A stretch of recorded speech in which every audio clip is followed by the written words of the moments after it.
الحمد لله نحمده ونستعينه ونستغفره ونؤمن به ونتوكل عليه ونعوذ بالله من شرور أنفسنا ومن سيئات أعمالنا من يهده الله فلا مضل له ومن يضلله فلا هادي له وأشهد أن لا إله إلا الله وحده لا شريك له وأشهد أن محمدا عبده ورسوله أما بعد أعوذ بالله من الشيطان الرجيم كل نفس ذائقة الموت উপস্থিত অত্র জামে মসজিদে মুসাল্লিবৃন্দ এবং পর্দার আড়ালের মা ও বোনেরা, সর্বাগ্রে প্রশংসা করি সেই মহান করুণাময় আল্লাহ সুবহানাহু ওয়া তাআলার জন্য, যিনি আমাদেরকে মাগরিবের সালাত পড়ে দ্বীনি আলোচনা শোনার তৌফিক নসিব করেছেন। তাই আমরা হৃদয়ের অন্তরস্থল থেকে নবীর শিখানো পদ্ধতিতে ছোট্ট একটি শব্দ দিয়ে প্রশংসা করব, সেটি আলহামদুলিল্লাহ।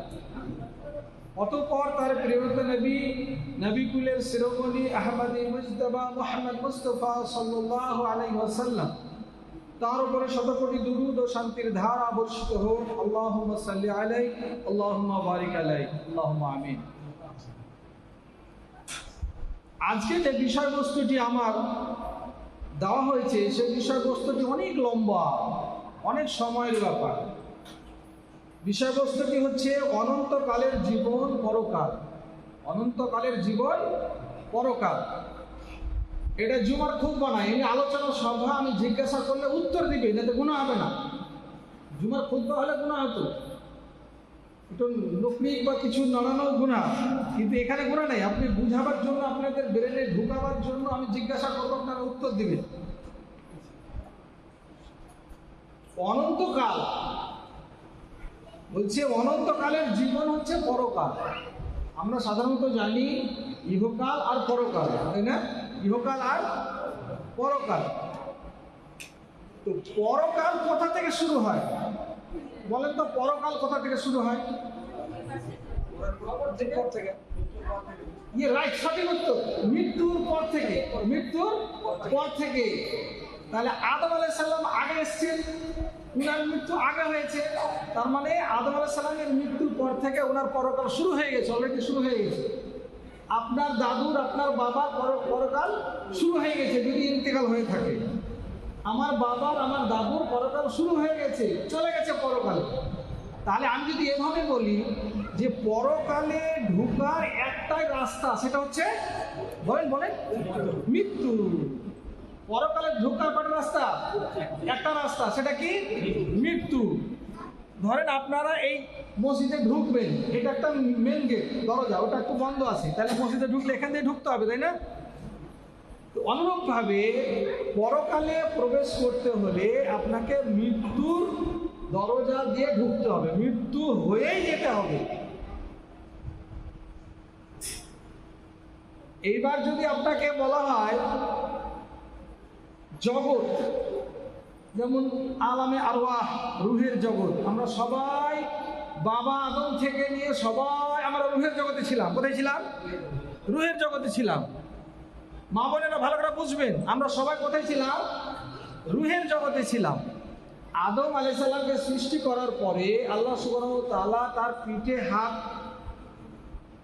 বুলিয়ে ডান হাতে যারা উঠেছিল তাদেরকে জান্নাতি ঘোষণা করলো, বাম হাতে যারা উঠেছিল তাদেরকে জাহান্নামী ঘোষণা করলো। তো এই দুই হাতে যারা উঠেছিল অজস্র, অসংখ্য রূহ, তার মধ্যে আদম আলাইহিস সালাম ছিলেন, নবী মুহাম্মদ সাল্লাল্লাহু আলাইহি ওয়াসাল্লাম ছিলেন, আমরা সবাই ছিলাম, আর ভবিষ্যতে যারা আসবে তারাও ছিল। বুঝা গেছে কথা? তাহলে এটা হচ্ছে আলামে আরওয়াহ, রুহের জগৎ। তারপরে হচ্ছে আলামে দুনিয়া। আলামে দুনিয়া, পৃথিবী, দুনিয়ার জগৎ, যখন আমি আপনি আছি। তারপরে আমি আপনি সবাই চলে যাব আলামে বারজাখ, কবরের জীবনে, বারজাখী জীবনে। বুঝতে পেরেছেন কথা? বারজাখী জীবনে। তারপরে ইয়াউমে আখিরাত যখন হয়ে যাবে তখন জান্নাত জাহান্নামে স্থায়ী ঠিকানা আমার আপনার হয়ে যাবে। যদি নসিব ভালো হয় জান্নাতে যাবেন, যদি আমল খারাপ হয় জাহান্নামে যাবেন, তাই তো? এটা আমার বিষয়বস্তু ছিল না, অথচ গোড়া থেকে সম্পর্ক যুক্ত করার জন্য বললাম। এবার আসেন, অনন্তকালের জীবন হচ্ছে পরকাল। তাহলে পৃথিবীর জীবন একটা শুরু আছে, তার শেষ আছে। ভালো করে বুঝেন, পৃথিবীর জীবনের শুরু আছে, তার শেষ আছে। শুরু কি দিয়ে বলেন? বলেন শুরু কি দিয়ে? জন্ম থেকে। মায়ের গর্ভে যেদিন আপনার জন্ম হয়েছিল সেদিন আমাদের দুনিয়াবী জীবন শুরু হয়ে গেছে, শুরু হয়ে গেছে। আমার আপনার আল্লাহ যতটা আয়ু দিয়েছে, বয়স দিয়েছে, ওই বয়সটা যেদিন শেষ হয়ে যাবে সেই দিন আমাদের দুনিয়াবী জীবন শেষ। তখন আমরা চলে যাব কোন জীবনে? পরকালের জীবনে। আমরা পরকালের জীবনে, ওই যে বলছিলাম একটাই দরজা পরকালে যাওয়ার, সেটা কি? মৃত্যু। আমার আপনার যখন মৃত্যু হয়ে যাবে তখন আমরা সবাই চলে যাব পরকালে। পরকালের শুরু আছে কিন্তু শেষ নেই। ভালো করে বুঝেন, দুনিয়াবী জীবনের শুরু ছিল, তার শেষও আছে, কিন্তু পরকালের শুরু আছে, শেষ নেই। এটা অদ্ভুত কাণ্ড, তাই না? আল্লাহ সুবহানাহু ওয়া তাআলার অদ্ভুত একটা বিধান যে শুরু আছে, তার শেষ নেই। সুবহানাল্লাহ। শেষ যদি থাকতো তা হয়তো কিছুদিন থাকবো, তারপর আবার এসে ভালো কাজ করে এবার জান্নাত তো নিব, কিন্তু আল্লাহ এই সুযোগটা রাখেননি। তার জন্য আমাকে আপনাকে বিবেক বুদ্ধি দিয়েছে, কোরআন হাদিস দিয়েছে, ভালো মন্দ বিবেক বিবেচনা করার ক্ষমতা দিয়েছে। মা বোনেরা কেউ কথা বলবেন না, ভালো করে কথাগুলো শুনবেন, কথাগুলো শুনবেন। আপনার কেউ কথা বলবেন না, হ্যাঁ? তো এই পরকাল শুরু হলো কি থেকে? মৃত্যু দিয়ে। মৃত্যু দিয়ে শুরু হলো, আর শেষ হবে? জোরে বল, আর শেষ হবে কি? শেষ হবে না। এবার আমি পরকালটাকে 14টি স্তরে ভাগ করেছি সুবিধার জন্য। একসাথে অনেক রকম কথা বলে গেলে ধরতে পারবেন না, কথা যে কোন দিকে গেল, কোথায় কি হলো না হলো ধরতে পারবেন না। ওই জন্য আমি বিষয়বস্তুটাকে 14টা স্তরে, আমার জ্ঞান মতে 14টা স্তরে ভাগ করেছি। তার মধ্যে 1 নম্বর হচ্ছে মৃত্যুর জন্য প্রস্তুতি গ্রহণ করা। পরকালের জন্য আপনাকে কি করবেন? মৃত্যুর জন্য প্রস্তুতি গ্রহণ করবেন।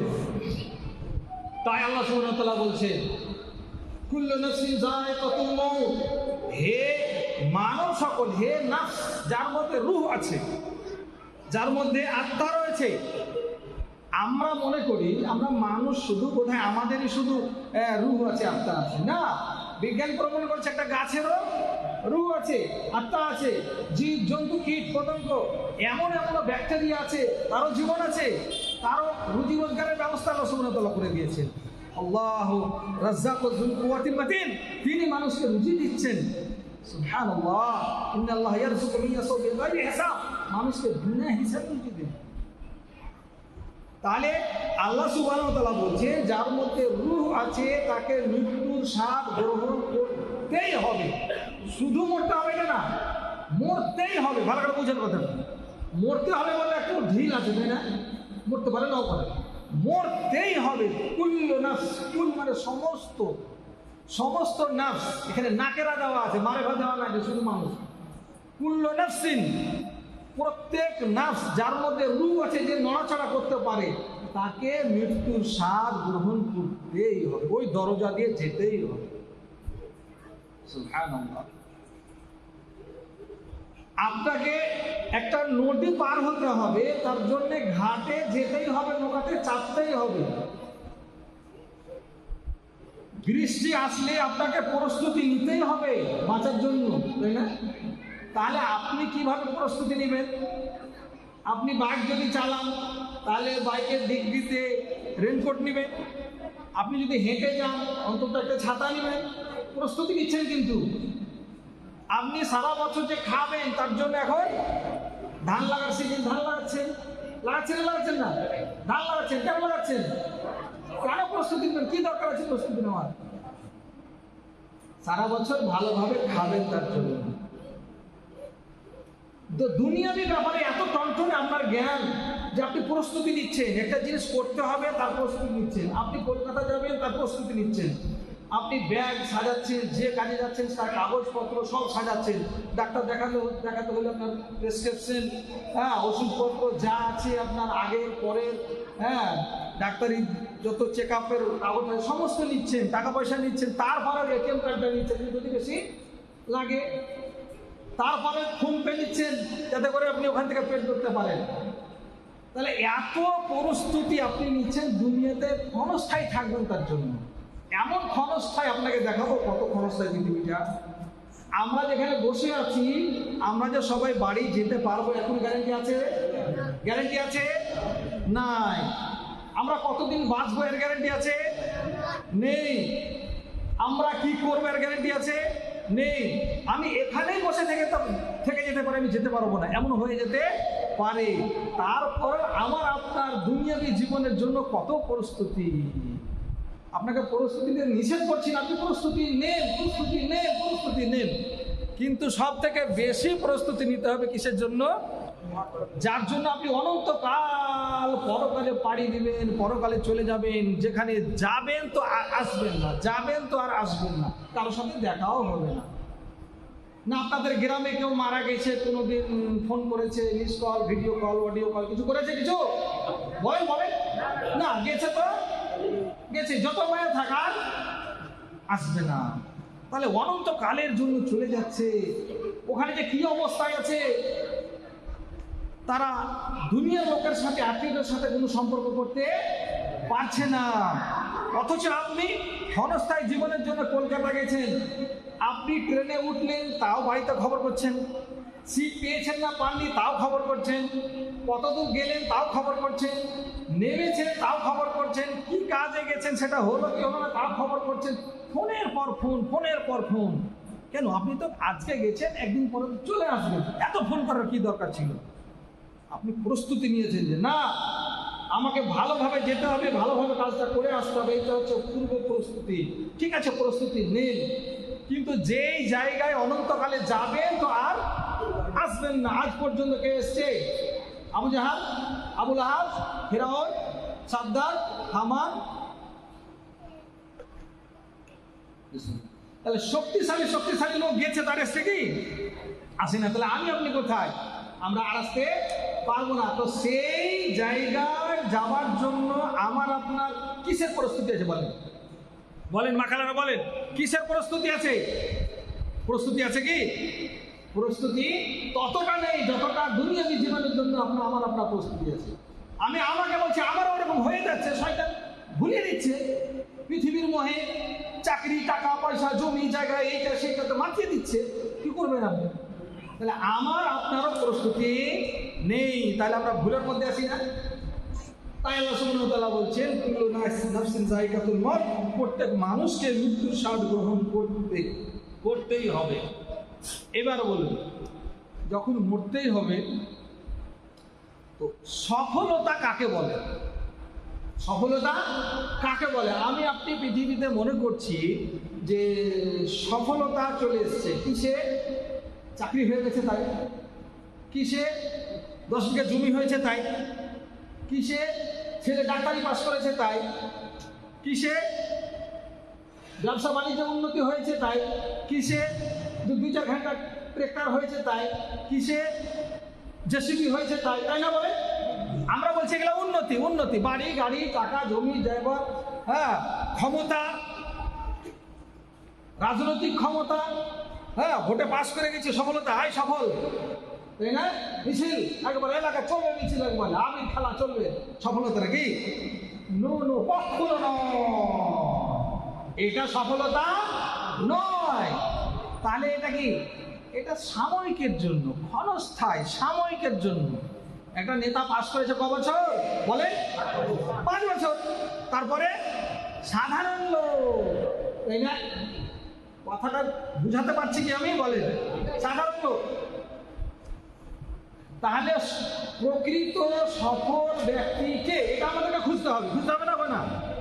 প্রকৃত সফল ব্যক্তিকে আল্লাহ সুবহানাহু ওয়া তাআলা ওই আয়াতে ওই আয়াতে সূরা আলে ইমরান 3 নম্বর সূরার 185 নম্বর আয়াতে আল্লাহ সুবহানাহু ওয়া তাআলা বলতে বলতে শেষখানে বলছে ফামান যুহজিয়া আনিন নার ওয়া উদখিলাল জান্নাহ ফাকাদ ফাজ। কি বললে? ফামান যুহজিয়া আনিন নার, যে ব্যক্তি জাহান্নামের আগুন থেকে বেঁচে গেল, যাকে জাহান্নামের আগুন থেকে বাঁচিয়ে দেওয়া হলো, ওয়া উদখিলাল জান্নাহ, এবং জান্নাতে প্রবেশ করানো হলো, ফাকাদ ফাজ, সেই সফল হয়ে গেল, সে জিতে গেল। সে কি হলো? জিতে গেল। 5টা গোল দিলে জিতলো সাময়িকের জন্য, কিন্তু এটা কি হলো? জিতে গেল। পৃথিবীতে আসা ওর সার্থক হয়ে গেল, জান্নাত পেয়ে গেল, জাহান্নাম থেকে বেঁচে গেল। এটা হচ্ছে প্রকৃত সফলতা। এই সফলতা যাদের আছে তারাই খুশি হতে পারে, বাদ বাকি অন্য খুশি ক্ষণস্থায়ী। চাকরি হয়েছে, কিছুদিন খাবেন, বাড়ি গাড়ি করবেন, ছেলে পেলেকে পড়াবেন, তারপরে রিটায়ার্ড হয়ে গেলেন, শেষ। রিটায়ার্ড হওয়ার পরে 2-1 বছর পরে মানুষ মারা যাচ্ছে, তাই না? আতঙ্কে মারা যাচ্ছে, এত টাকা পাচ্ছিলাম কি করে হঠাৎ করে একেবারে কি ইনকামের আয়টা অর্ধেক হয়ে গেল, হায় হায় কি হবে আমার। বুঝতে পারছেন? স্কুল থেকে যে কাজকর্ম ছিল হঠাৎ করে যখন ব্রেক হয়ে গেল, তখন সে আতঙ্কে মৃত্যুবরণ করছে। তাহলে প্রকৃত সফলতা আল্লাহ কি বললেন? বলেন বলেন, কি বলেন আল্লাহ? জাহান্নাম থেকে যে বেঁচে গেল আর জান্নাত পেয়ে গেল। জাহান্নাম থেকে বেঁচে গেল আর জান্নাত পেয়ে গেল, সেই হচ্ছে প্রকৃত সফল ব্যক্তি। এই কথাখানটি ভালো করে মাথায় রাখেন, তারপরে আলোচনা শুনেন, পরে শেষে আবার জিজ্ঞাসা করবো যে আপনি সফলের মধ্যে আছেন না। সুবহানাল্লাহ।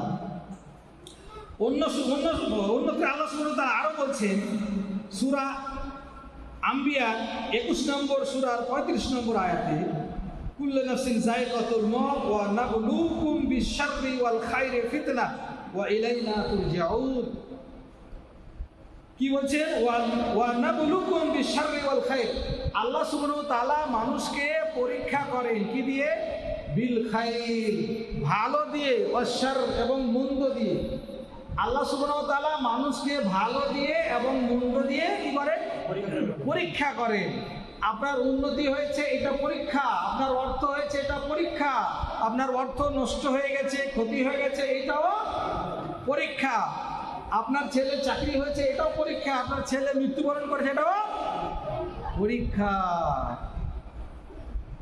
যে বান্দাকে আল্লাহ সুবহানাহু ওয়া তাআলা যত বেশি ভালোবাসেন, তাকে তত বেশি পরীক্ষা করেন। অনেকে হয়তো মনে করবেন আমি নামাজ পড়ছি, 5 ওয়াক্ত নামাজি, মুখে দাঁড়িয়ে আছে, এত ভালো কাজ করি, আল্লাহ আমাকেই এত পরীক্ষা দেয়। আপনার মনে হয় না? আপনাদের কি হয় না হয়? আমার মনে হয় আল্লাহ আমাকে এত পরীক্ষা করে। আপনাদের ইমান হয়তো আমার থেকে বেশি আছে, ওই জন্য আমি জানছি না। ওটা ইমান তো মাপার জিনিস না, যে থার্মোমিটার লাগে মেপে নেওয়া যাবে। তাহলে যাকে আল্লাহ যত বেশি ভালোবাসেন, তাকে আল্লাহ তত বেশি পরীক্ষা করেন। সব থেকে বেশি পরীক্ষা করেছিলেন কোন নবীকে? একটা নাম বলে।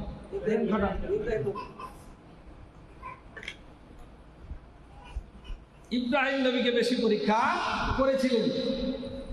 এই পরীক্ষা সেই পরীক্ষা আপনারা জানেন, সব পরীক্ষাতে পাস, সব পরীক্ষাতে পাস। তখন ইব্রাহিম নবীকে আল্লাহ কি ঘোষণা করলেন? খলিলুল্লাহ, আল্লাহর বন্ধু, আল্লাহর দোস্ত, আল্লাহর দোস্ত, আল্লাহর বন্ধু ঘোষণা করলেন। তাহলে আমাকে আপনাকে আল্লাহ পরীক্ষা যদি করে, আপনি হতাশা হবেন না, আপনি হাউতাশ করবেন না, আপনি অজ্ঞান হয়ে যাবেন না, ধৈর্য ধরবেন। কোনো আপদ বিপদ আসার আগে আপনাকে আল্লাহ বিবেক দিয়েছে, বিবেক খাটিয়ে সে থেকে বাঁচার চেষ্টা করতে হবে। তারপর যদি ঘটে যায়, তখন আপনি সবুর করবেন, বলবেন যে আল্লাহর ফয়সালা ছিল তাই হয়েছে, ফয়সালা ছিল তাই হয়েছে। কোনো সময় হাওতাস করবেন না, এটা উচিত না। তারপর আল্লাহ সুবহানাহু ওয়া তাআলা বলছে ওয়া ইলাইনা তুরজাউন, এবং আমার দিকেই তোমাদের ফিরে আসতে হবে। পরীক্ষা করে যখন আমরা পরীক্ষায় পাস করব, তখন আল্লাহ সুবহানাহু ওয়া তাআলা আমাদেরকে নিট অ্যান্ড ক্লিন, পরিষ্কার পরিচ্ছন্ন করে, পাপ মুক্ত করে জান্নাতে দিবেন। তাই আমাদের পরীক্ষা নিচ্ছেন, তাই আমাদের পরীক্ষা নিচ্ছেন। যাকে যত ভালোবাসে, যার যত দাম, তার তত কষ্ট। বুঝতে পেরেছেন? এই যে মা বোনেদের কানে, গলায়, হাতে যে অলংকার ঝুলছে, এই অলংকার যে এই সোনাটা এমনি এমনি কানে শোভা পেয়েছে, গলাতে শোভা পেয়েছে, কানে শোভা পেয়েছে। ওই সোনারা কত রকম করে আগুনে উত্তপ্ত করে পিটিয়ে পিটিয়ে ওকে আকার আকৃতি দিয়েছে, তারপরে কানে, গলায়, হাতে শোভা পেয়েছে, তাই না? এবার সোনা যদি বলতো না আমি এই কষ্ট সহ্য করবো না, তাহলে ওর জায়গা কথা হয়তো যেই মাটির ভিতরে ছিল সেখানেই থাকতো। আর গলাতে এসে ঝুলতো না, হাতে এসে ঝুলতো না। সুবহানাল্লাহ। উদাহরণটাকে বুঝতে পারলেন? তাহলে যেই বান্দাকে আল্লাহ যত বেশি কষ্ট দিবে, জানবেন যে আমাকে আল্লাহ অত বেশি ভালোবাসে। এবার যখন সহ্য না করতে পারে, তার জন্য আল্লাহর কাছে সাহায্য চাইবে যে আল্লাহ আমি যতটা সহ্য করতে পারবো ততটা আমাকে ভালোবাসা দিও আল্লাহ। আমি যেন অসহ্য হয়ে গিয়ে কোনো কথা আমার মুখ দিয়ে না বেরিয়ে যায়, এমন কথা যে কথা আপনি অসন্তুষ্ট হয়ে যাবেন, এইরকম কথা যেন না বেরিয়ে যায়। এইরকম ভাবে আমাকে আপনাকে বলতে হবে আল্লাহর কাছে। তাহলে মৃত্যু হলো আমাদের যাওয়ার একমাত্র আল্লাহর কাছেই জায়গা। অন্য জায়গা আছে না? আমরা পৃথিবীতে অন্যায় করার পরে আল্লাহর কাছে না গিয়ে অন্য কারো কাছে গিয়ে চুপ করে গিয়ে বসে থাকবো, হবে কি? হবে না, হবে না। যুবক ভাইরা কটা আছে তাই বলি, যারা বাইক চালাচ্ছেন, হেলমেট যদি না থাকে, কোনো কাগজপত্র না থাকে, তো এখন কি করছে? আর পুলিশরা দাঁড় করিয়ে টাকা নেয় না, কি করছে? ছবি করে নিল, ছেড়ে দিল, আপনার নামে চিঠি চলে আসলো। আমারও একটা এসছে, চিঠি চলে আসলো, কিনা হেলমেট নিয়ে চলে এসছে, ঠিক আছে? এবার আমি যদি পালাতে চাই যে না না না আমি ওখানে যাব না, দিব না, বাঁচতে পারবেন? বাঁচতে জায়গা ওটা, আপনি যেখানে যান আপনি গাড়ি বিক্রি করতে পারবেন না। বিক্রি করলে আপনার অনেক টাকা ফাইন লাগবে, তারপরে আপনার অনেক সমস্যা আছে। বা হয়তো গাড়িটা আপনাকে এমন এতে ফেলে দিল যে যেখানে যাবেন যে কোনো থানার পুলিশ গাড়িটাকে উঠিয়ে নিয়ে ভিতরে রেখে দিল, আপনাকে গাড়ি দিবে না। কথা বুঝতে পারলেন কি? তাহলে আল্লাহ এখানে সেরকমই কথা বলছে, ওয়াইলাইনা তুরজাউন, তোমাদেরকে আমার কাছেই ফিরে আসতে হবে। আল্লাহ বলছে আমার কাছেই ফিরে আসতে হবে, আর অন্য কোনো জায়গা যাওয়ার কোনো রাস্তা নেই। ফেরাউন মারা গেছে, কোথায় গেছে? রুহটা কোথায় গেছে? দেহটা নাই মিশরের বেলজিয়ামে আছে, কিন্তু রুহটা কোথায় গেছে? আল্লাহর কাছে গেছে। সাদ্দাত মারা গেছে, কোথায় গেছে? আল্লাহর কাছে চলে গেছে, তাই না? তাহলে যাওয়ার একটাই জায়গা হচ্ছে আল্লাহ সুবহানাহু ওয়া তাআলা। তাহলে সেই হিসাবে আমাদের আমল করতে হবে। ঠিক বুঝতে পারলাম আমরা এই দুই আয়াত থেকে যে মৃত্যুবরণ করতেই হবে, আল্লাহ ছাড়া যাওয়ার আমাদের আর কোনো জায়গা নেই। এটা স্পষ্ট হলো তো? বাস। তারপর 2 নম্বর পরকালের স্তর হচ্ছে কবর। 1 নম্বর স্তর কি বলেছিলাম? মৃত্যুর জন্য প্রস্তুতি গ্রহণ। 2 নম্বর হচ্ছে কবর। আমার আপনার রুহটা বেরিয়ে গেল, যতই আমাকে আপনাকে ভালোবাসুক না কেন, হ্যাঁ বলবে যে যাও কাপড় কিনে নিয়ে আসো, গোসল দেওয়া, কাফন করাও, একটা কবর খুঁড়ো আর কবরে রেখে আসো। আপনি শুয়েছিলেন কোন খাটে? বক্স খাটে, পালং খাটে শুয়েছিলেন। আহা কত সুন্দর, হ্যাঁ বেডশিট পেতে আপনি শুয়েছিলেন, এসির ঘরে ছিলেন। একবার ভাবেন তো, এসির ঘরে ছিলেন, কত আরামের জায়গায় ছিলেন। যেমনই আপনার রুহ বেরিয়ে গেল, কেউ বলবে না যে না এসির ঘরে থাক না, থাক থাক, একদিন দুদিন থাক, বলবে কি? বলবে না, বা বলাটাও ঠিক না। তাহলে কি করবে? নিয়ে যাবে, গোসল দেওয়াবে, কাফন পরাবে, কবর খোঁড়া হবে, আপনাকে খাটিয়াতে করে নিয়ে গিয়ে কবরস্থ করা হবে। ছেলে মেয়ে কান্নাকাটি করবে, তারপরেও রাখতে পারবে না। পারবে না। এই যে কবর, আমি আপনি চলে যাব কবরে, এই মর্মে আল্লাহ সুবহানাহু ওয়া তাআলা সূরা ইব্রাহিম 14 নম্বর সূরা 27 নম্বর আয়াতে বলছে, ইউসাব্বিতুল্লাহু আল্লাযীনা আমানু বিল কওলি সাবিত ফিল হায়াতিদ দুনিয়া ওয়া ফিল আখিরাহ। এই আয়াতটি সাহাবীরা বলছেন যে এই আয়াতটি কবরে আযাব বা তার ধরন সম্পর্কে নাজিল হয়েছিল। কেমন করে? আমাকে আপনাকে যখন কবরে রাখা হলো, তখন ফেরেশতা এসে জিজ্ঞাসা করবেন। কি জিজ্ঞাসা করবেন? সবাই মাটি দিয়ে চলে আসলো, যেমনই উল্টা পিঠ দিয়ে আসবে তেমনই জুতা স্যান্ডেলের আওয়াজ শুনতে পাবেন যে হাই, তারা আমাকে রেখে চলে গেল, অন্ধকার কবরে রেখে চলে গেল। ভাই আমার কিছুই থাকলো না, আজ কিছুই নাই, সব চলে গেল। এই অবস্থাতে ফেরেশতা আসবে। ফেরেশতা এসে কি প্রশ্ন করবে? মান রব্বুকা, তোমার প্রতিপালককে। মান রব্বুকা, তোমার প্রতিপালককে, তোমার রবকে, এটা জিজ্ঞাসা করবে। মান নবিয়ুকা, তোমার নবীকে। কার অনুসরণ করতে? কাকে অনুসরণ করতে? কার আদর্শ মেনে চলতে, তাই না? মান নবিয়ুকা, মান রব্বুকা, মান দীনুকা, তোমার ধর্ম কি? হ্যাঁ, মান নবিয়ুকা, তোমার নবীকে। তিনটা প্রশ্ন করা হলো। যেমন প্রশ্ন করা হলো তিনটা, এই তিনটা প্রশ্ন সকল ইন জেনারেল সকলকে করা হবে। মুমিন, মুসলিম, কাফের, মুশরিক সকলকে করা হবে। যদি তিনটা প্রশ্নের উত্তর দেওয়া হয় তাহলে আরেকটা প্রশ্ন করা হবে। হ্যাঁ, যে এই উত্তরগুলো যে দিলে তো কি থেকে দিলে, কোন বই পড়ে দিলে? তখন আপনি যদি ইমানদার হই তাহলে আমরা কি বলবো? কারাতু কিতাবাল্লাহ ওয়া সাদ্দাকতু বিহি, আমি কোরআন পড়েছিলাম, হাদিস পড়েছিলাম এবং তাকে সত্যায়ন করেছিলাম, সত্য বলে মেনে নিয়েছিলাম। এবার বলেন, আপনি তো সুন্নি মুসলমান, শুনে মুসলমান, জালসা শুনে, ওয়াজ শুনে মুসলমান হয়েছি, ধর্মকর্ম পড়ে জানিনি, জেনেছি কি জানিনি, তাহলে আপনাকে উত্তরটা বেরোবে। তাহলে কি করতে হবে? কোরআন হাদিস পড়তে হবে।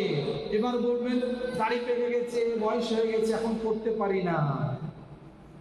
চেষ্টা করেন কোরআন পড়েন, চেষ্টা করেন। আপনি যে আটকে পড়েন, হ্যাঁ, উঠে পেতে পড়েন, আটকে পড়েন, তাহলে সালাহ আজরান, ডবল নেকি। একটা হচ্ছে কোরআন পড়ার নেকি, একটা হচ্ছে আটকে কষ্ট করার নেকি। একটা পড়ার নেকি, একটা আটকে পড়ার নেকি। তাহলে আপনি ডবল নেকি পাবেন। আর আমরা যারা ভালো ত্রুটিকরণ করতে পারি আমাদের এক নেকি, আর আমাদের মর্যাদা কেরামিন বারারা, মর্যাদাপূর্ণ ফেরেশতাদের সঙ্গে। বুঝতে পেরেছেন? তাহলে এই জায়গা থেকে আমি আপনাকে মেসেজ দিতে চাচ্ছি, সেটা হচ্ছে কি, আপনাকে কোরআন যে কোনো মূল্যে শিখতে হবে, যে কোনো মূল্যে কোরআন শিখতে হবে। তাহলে আপনি 4 নম্বর প্রশ্নের উত্তরটা দিতে পারবেন। আর যদি না পড়েন, না চেষ্টা করেন, তাহলে 4 নম্বর উত্তরটা দিতে পারবেন না। কথাটাকে বুঝাতে পারলাম? তাহলে আজ থেকে কোরআন পড়ার চেষ্টা হবে তো? জোরে বলেন, হবে তো? ইনশাআল্লাহ চেষ্টা করবেন। দুটো একটা আয়াত ছোট করে পড়বেন।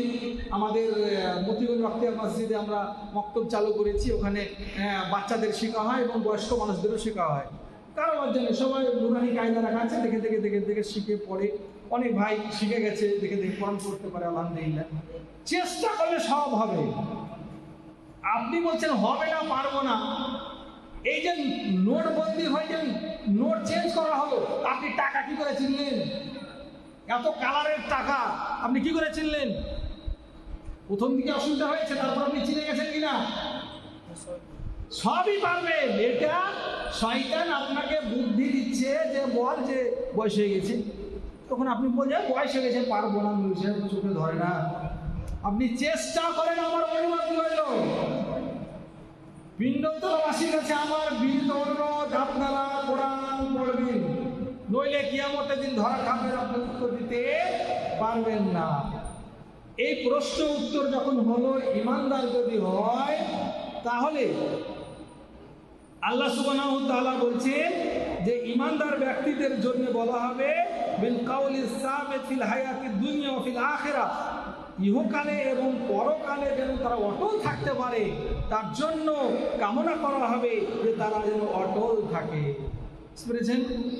আর এই প্রসঙ্গে আরেকটি কথা বললি, আমরা যেমন মাটি দেওয়ার পরে চলে আসছি সাথে সাথে, এই পদ্ধতিটা নাই বলে আমরা চলে আসছি। পদ্ধতির নাই হাত তোলাটা, কিন্তু কি আছে, ধোঁয়া কিন্তু আছে। হ্যাঁ, ওই দুয়াটা বলে মাটি দেওয়া শেষ করে আপনাকে আসতে হবে, তাহলে কিরাতান 2 কিরাত নিতে হবে। আর শুধু জানাজা পড়ে চলে আসবেন বা মাটি দিয়ে চলে আসবেন তাহলে 2 কিরাত পাবেন না। হাতটা ইউদুফে না, হ্যাঁ, মাটি দেওয়া শেষ হওয়া পর্যন্ত আপনাকে থাকতে হবে। হ্যাঁ, আল্লাহুম্মা গফির লাহু আল্লাহুম্মা সাব্বিতহু, এই দুয়াটা পাঠ করে তারপরে আসবেন। ওই মৃত্যু ভাইকে আপনি বলছেন আল্লাহুম্মা গফির লাহু, হে আল্লাহ তুমি কবরবাসীকে ক্ষমা করো, ওয়া সাব্বিতহু, এবং সে যেন এই যে এখনই আসবে ফেরেশতা প্রশ্ন করতে, প্রশ্নের জন্য যথাযথ উত্তর দিতে পারে, তার জন্য অটল রাখো, যেন পদস্খলন না হয়ে যায়, সে অটল থেকে যেন উত্তর দিতে পারে, আল্লাহ তাকে ক্ষমতা দাও। এটা আপনি কামনা করে তারপরে আসবেন বাড়িতে। আর যদি আসতেই হয় আপনি জানাজা পড়ে চলে আসেন, ওই মাটি দিয়ে খালি ভিড় করে হাত ধরে ধরে বাঁশ ধরে ধরে, কোথায় পেয়েছেন হাত ধরে ধরে বাঁশ ধরে ধরে মাটি দিয়ে দিতে হবে? আরে হাত ধরে বাঁশ ধরে তো দেওয়ার আসার কথা ছিল মসজিদে, মসজিদে আসার কথা ছিল যে লম্বা করে বাঁশ বেঁধে হাত ধরে দেওয়ার কথা ছিল, যে না আমি আগের কাতারে যাব, আমি বেশি নিয়ে কি নিব, আগের কাতারে যাব, বেশি নিয়ে কি নিব। মসজিদে এসে হাত ধরা ধরি বাঁশ বেঁধে হবে না। আর ওই ফার্জে কিফায়া, ওটা তো ফার্জে কিফায়া, ওটা তো অতটা জরুরি ছিল না। গ্রামে কয়েকজন জানাজা করলেই হয়ে যেত। আর এটা কি মসজিদের, এটা কি নামাজটা কি ফার্জে আইন, কথা বলেন ফার্জে আইন, বাধ্যতামূলক ফরজ নামাজ পড়তেই হবে।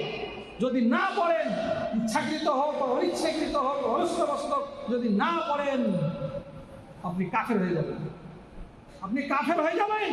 স্পষ্ট হাদিস, হাদিসের অপব্যাখ্যা করবেন না, ফাঁকা কাফারা লঙ্ঘন করেছেন, আপনি কাফের হয়ে যাবেন। আস্তাগফিরুল্লাহ। আছেন কোথায়? তো আনুষঙ্গিক কথাটা ছিল, হ্যাঁ, যে মাটি দিবেন, শেষ পর্যন্ত থেকে দোয়াটা বলে তারপরে আসবেন, এটা আমার অনুরোধ। কাজ থাকলে আগে চলে আসলেন জানাজা পড়ে। এইবার কবরের যে আযাব হয়, শাস্তি হয়, ফেরাউন সব থেকে বড় খবরদারী, তাই না? নিজে স্রষ্টা দাবি করেছিল, তার অধীনস্থ লোকদের ওপরে অত্যাচার করত, তাদেরকে দাসী বাঁধি বানিয়ে রাখত, এবং যত রকমের জুলুম অন্যায় অত্যাচার হতে হয় সমস্ত রকমের স্ট্রিম রুলার চালাতো সেই ফেরাউন সম্পর্কে আল্লাহ সুবহানাহু ওয়া তাআলা সূরা গাফির 40 নম্বর সূরার 46 নম্বর আয়াতে বলছেন, আন্নারু ইউরিদুনা আলাইহা গুদুওয়ান ওয়া আশিয়া। ফেরাউনের সামনে বা ফেরাউনের রূহতে বা তার আত্মাকে কি করা হয়? জাহান্নামের আগুন পেশ করা হয়। গুদুওয়ান ওয়া আশিয়া, সকালে এবং সন্ধ্যায়, সকালে আর সন্ধ্যায় তাকে আগুন দিয়ে শাস্তি দেওয়া হয়। ওয়ায়ামা তাকুমুস সাআ উদখুলু আলা ফিরআউনা আশাদুল আযাব। তাকে কিয়ামত পর্যন্ত এভাবে শাস্তি দিতেই থাকবে, শাস্তি দিতেই থাকবে, তার কবরের শাস্তি হবে। অনেক শাস্তির কথা আপনারা শুনেছেন, কিভাবে একদিকের মাটি আর একদিকের মাটিকে চেপে ধরবে, এক পাঁজরের হাড় আর পাঁজরের হাড়ের মধ্যে এইভাবে ঢুকে যাবে। হাদিসের কথা আপনারা অনেক শুনেছেন, আমি ওদিকে আর যাচ্ছি না। তাহলে 2 নম্বর কি অনন্তকালের জীবনে, সেটা স্তর হচ্ছে কবর। কবরে যদি সে বেদিন হয়, প্রশ্ন যেমনই হবে, সে তখন কি বলবে? হালা আদরি, আমি কিছুই জানি না, কিছুই জানি না। তখনই শুরু হয়ে গেল ফেরেশতার ফেরেশতার শাস্তি। এইবারে আসুন 3 নম্বর, পরকালের জীবন, অনন্তকালের জীবন, পরকালের 3 নম্বর স্তর, সেটি হচ্ছে সিংগাই ফুৎকার। কি সিংগাই ফুৎকার বলে? সিংগাই ফুৎকার, ওয়ানুফিখা ফিস-সূর, সিংগাই ফুৎকার দেওয়া হবে। এটা কখন দেওয়া হবে? যখন পৃথিবী শেষ হয়ে যাবে, সকল মানুষ যারা আদমের হাতে উঠেছিল সকল মানুষ এসে মৃত্যুবরণ করে শেষ, বা কিছু তৎক্ষণাৎ বেঁচেও আছে, এরকম ফুৎকার দেওয়া হবে। কয়টা ফুৎকার হবে এই নিয়ে ইখতিলাফ আছে, কেউ বলছে 2টো, কেউ বলছে 3টে ফুৎকার দেওয়া হবে। যাই হোক, 2টা হোক অথবা 3টা হোক, ফুৎকার দেওয়া হবে। ফুৎকার দেওয়ার সাথে সাথে ইমাম সাহেব একটা আয়াত পড়েছেন, কুল্লু মান আলাইহা ফান ওয়া ইয়াবকা ওয়াজহু রাব্বিকা যুল জালালি ওয়াল ইকরাম। সূরা রহমান 55 নম্বর সূরার 26 ও 27 নম্বর আয়াত। আল্লাহ সুবহানাহু ওয়া তাআলা বলছেন যে প্রত্যেক জিনিস ধ্বংসশীল, সমস্ত জিনিস ধ্বংস হয়ে যাবে, কেবলমাত্র সম্মানীয় ফেরেশতার মুখমণ্ডল বা তিনি অবশিষ্ট থাকবেন। সমস্ত জিনিস ধ্বংস হয়ে যাবে। সুবহানাল্লাহ, ভাবতে পারেন সমস্ত জিনিস শেষ হয়ে যাবে। অন্যত্র আল্লাহ সুবহানাহু ওয়া তাআলা আরো বলছেন, ওয়া নুফিখা ফিস সূরি ফাসাইকা মান ফিস সামাওয়াতি ওয়াল মান ফিল আরদ ইল্লা মান শাআল্লাহ। সিংহা যখন ফুৎকার দেওয়া হবে, আকাশ এবং জমিনে যাহা কিছু আছে সমস্ত জিনিসই ধ্বংস হবে, ইল্লা মান শাআল্লাহ, যাকে আল্লাহ ধ্বংস করবে না সেই শুধু ধ্বংস মানে অবশিষ্ট থাকবে। কাকে অবশিষ্ট রাখবে এখানে আল্লাহ সুবহানাহু ওয়া তাআলা কিন্তু স্পষ্ট করেননি। সুম্মা নুফিখা ফীহি উখরা, সমস্ত মানুষ ধ্বংস হয়ে গেল, মারা গেল, যারা জীবিত আছে তারা মারা গেল, সব শেষ। উখরা, সুম্মা নুফিখা ফীহি উখরা, দ্বিতীয় ফুৎকার দেওয়া হবে। একটা ফুৎকারের পর আরেকটা ফুৎকারের ব্যবধান, ডিস্টেন্স কতটা হবে? তো এখানে একটা হাদিসে 40 শব্দটা আছে। 40, তো 40 দিন না 40 মাস না 40 বছর, এই নিয়ে মতভেদ আছে। যা হোক, 40 দিন হোক অথবা 40 মাস হোক বা 40 বছর হোক, এতটা ডিস্টেন্স হবে আর একটা ফুৎকার। আরেকটা ফুৎকার যখন হলো তখন কি হবে বলেন? মাটি ফেটে কবর থেকে রুহগুলো সব উঠে যাবে। দেখা হলো যে এই মসজিদের তলায় হয়তো কারো কবর আছে, তাই না? হ্যাঁ, এখানেও হয়তো কারো কবর আছে। তাহলে এগুলো ফেটে ফেটে সব উঠতে শুরু হয়ে গেল, সব উঠে গেল, সমস্ত জিনিস হ্যাঁ আল্লাহর সামনে গিয়ে হাজিরা দিতে শুরু করলো।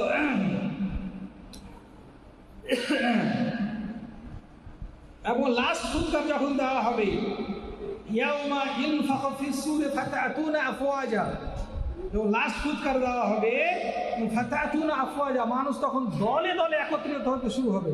এক জায়গাতে জমায়েত হবে সবাই, দলে দলে, বুঝতে পেরেছেন? দলে দলে সবাই একত্রিত হওয়ার চেষ্টা করবে। এবার আসুন, মৃত্যুর স্তরের মধ্যে 4 নম্বর স্তর হচ্ছে মৃত্যুর পর পুনরুত্থান। বলেন, মৃত্যুর পর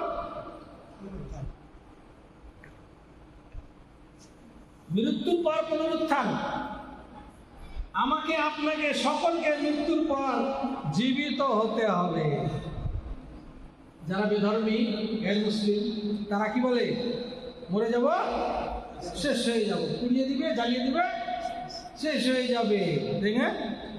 কিন্তু সত্যি কি তাই? না, সব থাকবে। সমস্ত জিনিসকে আল্লাহ সুবহানাহু ওয়া তাআলা একত্রিত করবে, জীবিত করবে, এতে কারো দ্বিমত নেই। এই মর্মে আল্লাহ সুবহানাহু ওয়া তাআলা বলছেন, কুল্লিল্লাহু ইউহয়িকুম সুম্মা ইউমীতুকুম সুম্মা ইয়াজমাউকুম ইলা ইয়াউমিল কিয়ামাহ লা রাইবা ফীহি। হে নবী মুহাম্মদ সাল্লাল্লাহু আলাইহি ওয়াসাল্লাম, আপনি বলে দিন মানুষদেরকে যে আল্লাহ সুবহানাহু ওয়া তাআলা তোমাদের জীবন দান করেছেন, সুম্মা ইউমীতুকুম, আবার তোমাদের মৃত্যু দান করবেন, সুম্মা ইয়াজমাউকুম ইলা ইয়াউমিল কিয়ামাহ, আবার তোমাদেরকে সকলকে একত্রিত করবেন কিয়ামতের মাঠে। মহাপ্রলয় ঘটবে যেই দিন, কিয়ামতের মাঠে আমাকে আপনাকে সকলকে একত্রিত করবেন। একত্রিত করাতে লা রাইবা ফীহি, কোনো রকমের সন্দেহের অবকাশ নেই। সন্দেহ আছে? সন্দেহ নেই। যাকে মাছে খেয়ে নিয়েছে, গিলে নিয়েছে, তাকেও হাজিরা দিতে হবে, তাই না? তাকে উঠতে হবে। যাকে আগুনে পুড়িয়ে দিয়েছে, হ্যাঁ, আপনার এরোপ্লেন কি হয়েছে, ক্রাশ হয়ে গেছে, আগুনে পুড়ে গেছে, তোমার অস্তিত্বই নাই, তাকেও হাজিরা দিতে হবে, উঠতে হবে। বাঘে খেয়ে নিয়েছে, ছিন্ন ভিন্ন করে খেয়ে নিয়েছে, তাকেও হাজিরা দিতে হবে। কেউ বাঁচার সুযোগ পাবে না। লা রাইবা ফীহি, কোনো সন্দেহ